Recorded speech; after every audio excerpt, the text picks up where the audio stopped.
greetings. Today we are going to take up the homophones, of course, because we are in the midst of the series Whirl. But not just one set of homophones, we are going to take up two sets of homophones. It's going to be a fabulous journey. Before we get into that, let me remind you, if you have not subscribed to my channel Learning with Dr. Poornima George, please do subscribe and share and like my videos so that they reach all those people who need them. You can find me on Facebook at Poornima George and on Instagram at George Poornima. Come, let's learn English together. The first set of homophones that we are going to take up today are check and check. Yes, they both sound the same. C-H-E-Q-U-E check and C-H-E-C-K check. Let's take up the first word, C-H-E-Q-U-E check. Before we get into that, let me tell you that in American English, the spelling of C-H-E-Q-U-E check is also C-H-E-C-K check, making it all the more confusing. Well, that is fascinating thing about this language. Let's get to know the words check and check. They both sound the same, but there is a difference of ocean between them. Let's look into the word C-H-E-Q-U-E check. It's a noun. It means a written order to a bank to pay a stated sum of money to a particular person from an account. Nowadays, if you go to hotels or any high-end restaurants, you don't ask for bill, you ask for check. Check, please. Which means we request them to give us the bill. In recent times, the word check is also being used as a bill. Now let's get into knowing the word C-H-E-C-K check. The word check can be used in various contexts. Depending upon the situation we use it, the meaning changes. C-H-E-C-K check as a verb can mean to examine the accuracy or quality or condition of something. For example, she checked the washing machine thoroughly. Check can mean to make sure. For example, I checked whether all the doors and windows were closed and secure. Check can also mean to stop the progress or growth of something.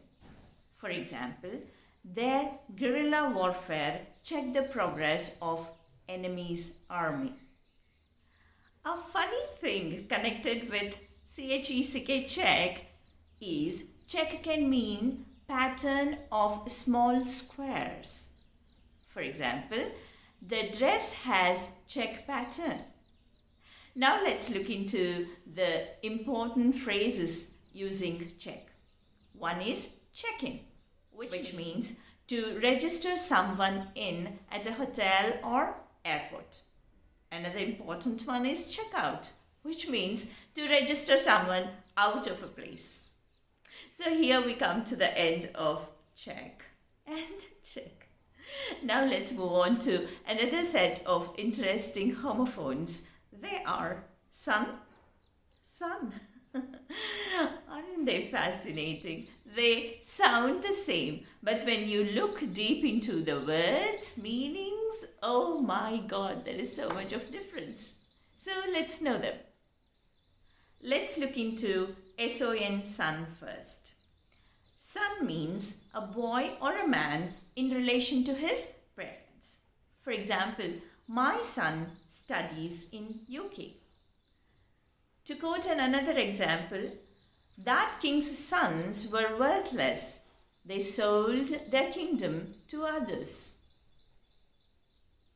There is an interesting thing about son.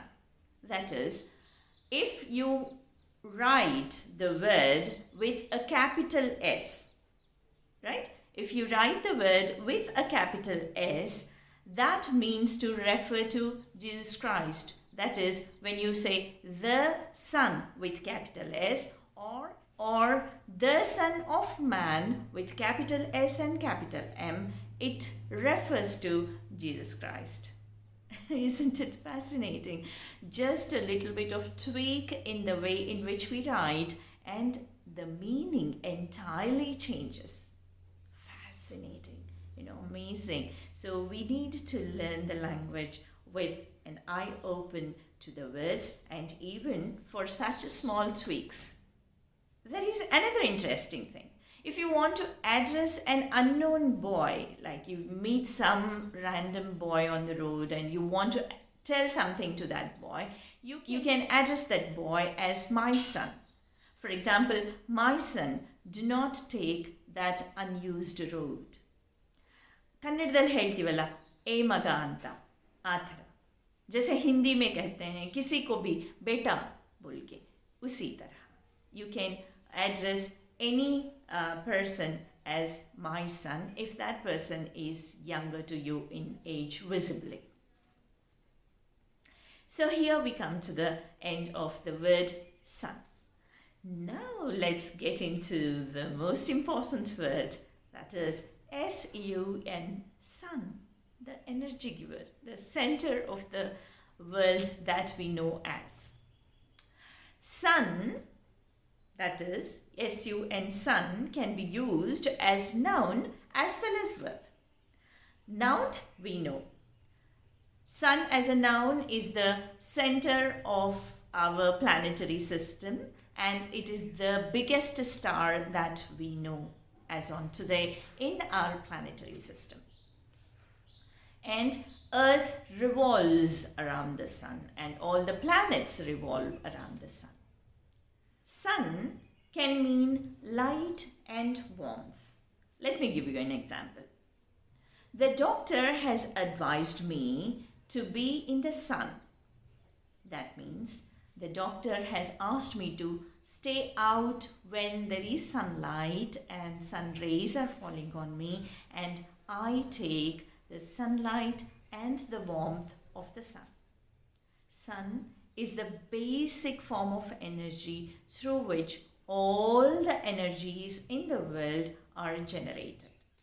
If we use sun as verb, it means to take in sun and to take heat and get dried up. For example, the tomatoes were sunned for 3 days. What does that mean? That means the tomatoes were spread in the sun to take in heat and to get dried up. So we can make use of sun as a verb. Interesting. There is a phrase using the word sun, that is under the sun, which means in existence. Let me use it in an example. There is nothing under the sun which my father doesn't know.